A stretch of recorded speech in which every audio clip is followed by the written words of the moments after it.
Hello दोस्तों, स्वागत है आप सभी का मेरे इस नए वीडियो में। दोस्तों, आज के इस वीडियो में हम बात करने वाले हैं कि क्या ऐसी गलतियां रहती हैं जो नए स्टार्टअप्स या नए बिजनेसेस करते हैं और उसकी वजह से उन्हें काफ़ी लॉस सहना पड़ता है या फिर अपनी ग्रोथ में काफ़ी सारी रुकावटों का सामना करना पड़ता है। इवन कई बार वो बंद भी हो जाते हैं।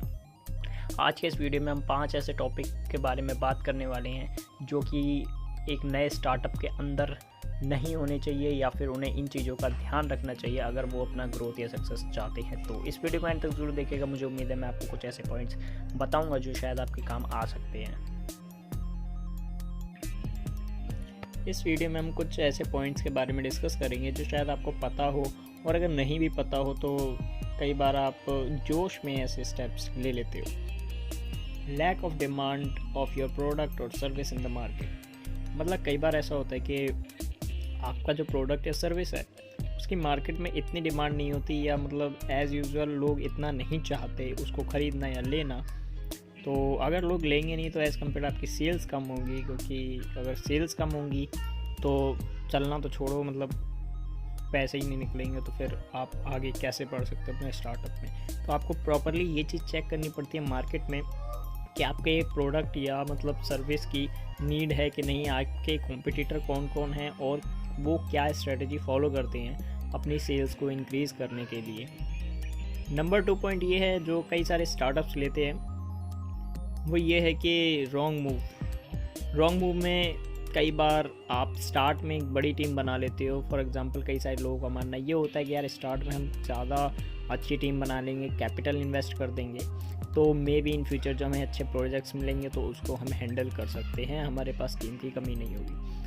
ये बात बिल्कुल सही है कि अगर आपके पास में टीम छोटी होगी तो आप बड़ी सर्विस नहीं दे पाओगे, और बड़ी टीम होगी तो आपका कैपिटल ज़्यादा जाएगा और हो सकता है अगर उसमें आपका इतना अच्छा मार्जिन ना बन रहा हो तो आप लॉस में जाओ। तो ये आपके ऊपर डिपेंड करता है। मेरे आपको सजेस्ट करूँगा कि स्टार्टिंग लेवल पे आपको अपने प्रोजेक्ट वाइज ही लेने चाहिए, और सबसे इसका बेस्ट तरीका ये रहता है कि आप अपने टीम मेंबर्स के लिए आप कोलैब्स कर सकते हो, या फिर मतलब आप उनको कॉन्ट्रैक्ट बेसिस पे, प्रोजेक्ट बेसिस पे रह सकते हो। मतलब आप उनसे बात करके मतलब एक डील सी कर सकते हो कि जब आपके पास प्रोजेक्ट आएंगे या फिर काम आएगा तो आप उन्हें प्रोजेक्ट बेसिस पे हायर कर लोगे, जिसको कहते हैं एज अ फ्रीलांसर।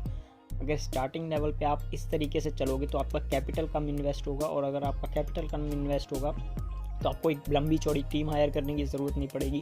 और लंबी चौड़ी टीम लोग हायर करते तो उसमें उनका कैपिटल जाता ही जाता है, क्योंकि अगर आपने किसी को हायर किया है पे रोल पे तो आपको उसे पे करना ही पड़ता है और वो करना ही चाहिए। तो ये एक बात है कि आपको किसी को भी हायर करते समय ये सोचना है कि क्या मुझे इसकी सीरियसली नीड है कि नहीं। अगला पॉइंट ये है कि रॉन्ग मोटिवेशन। कई सारे स्टार्टअप्स की गलती ये होती है कि उनका मोटिवेशन रॉन्ग होता है। फॉर एग्जांपल अगर कई सारे स्टार्टअप से आप पूछोगे या नए बिज़नेस करने वालों से पूछोगे तो उनके दिमाग में तो गूगल, टेस्ला, अमेज़ॉन, फ्लिपकार्ट, ठीक है। तो क्या अमेज़ॉन, फ्लिपकार्ट, टेस्ला और यूट्यूब इन सब ने सोचा था कि ये भाई अपनी तरह करेंगे, या फिर माइक्रोसॉफ्ट ने खुलने से पहले ये सोचा था कि वो भाई किसकी तरह करेगी? कुल मिला के बात यह है कि अगर आपको अपना मोटिवेशन रखना है तो आपको एक लेवल तक अपना मोटिवेशन रखना चाहिए। फॉर एग्ज़ाम्पल आपका मैं इस तरीके से टारगेट भी हो सकते हैं कि आज मैं खोलता हूं तो 1 महीने के बाद में मेरे इतने रेवेन्यू आने चाहिए, या 1 साल के बाद में मैं इतने लोगों को अपनी सर्विस या प्रोडक्ट या अपने इतने कस्टमर्स बना लूँगा। तो कुछ इस तरीके के आपके गोल टारगेट होने चाहिए कि मुझे ये करना है और ये करना है, ना कि अमेज़ॉन, फ्लिपकार्ट, फलाना ढिकाना, क्योंकि उनकी स्ट्रेटजी डे में कई बार चेंज होती हैं और प्रॉपर स्ट्रेटजी आपको उनकी पता ही नहीं लगेगी, क्योंकि वो बहुत बड़ी बड़ी टीम्स है, बहुत बड़ी बड़ी कंपनी हैं, उसके अंदर कई सारे लोग काम करते हैं। तो उनका डेटा अगर इस तरीके से लीक होने लग गया तो मुझे नहीं लगता शायद से वो इतनी जल्दी ग्रोथ पकड़ पाएंगी। Lack of confidence. मतलब कई बार ऐसा होता है कि स्टार्टअप स्टार्ट हो जाते हैं और वो 100 दिन भी नहीं चलते। जी हाँ दोस्तों, बिल्कुल सही बात कर रहा हूँ। इसका एग्जांपल आप अपने इन्वायरमेंट में अपने आसपास देख सकते हो। कई सारे आपके दोस्तों ने यूट्यूब चैनल खोले होंगे, इंस्टा पेजेस बनाए होंगे, लेकिन क्या वो एक्टिव हैं उस पर? क्या वो उस पर प्रॉपरली काम कर रहे हैं?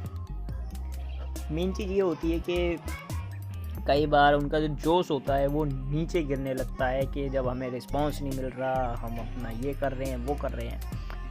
तो इस तरीके से वो महीने 1.5 महीने के बाद ही अपना शट डाउन कर देते हैं या फिर मतलब उस पर एक्टिव नहीं रह पाते हैं।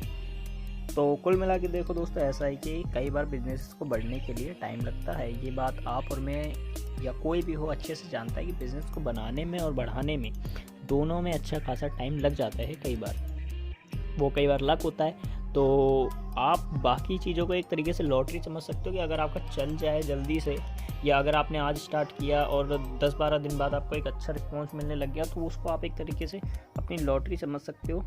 लेकिन अगर आप ये सोचो कि भाई मेरा अगर नहीं चला तो मैं बंद कर दूं, या फिर 100 दिन में 150 दिन में अगर मुझे अच्छा रिस्पॉन्स नहीं मिलता तो देन शट डाउन, तो आपका एक प्लान हो सकता है। बट आपको ये सोचना चाहिए कि आपने ये चालू करते समय जितने कॉन्फिडेंस के साथ में स्टार्ट किया था, क्या उतना कॉन्फिडेंस आपके अंदर बंद करते टाइम भी है कि नहीं।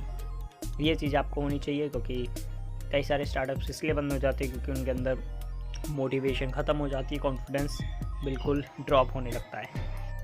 High patience.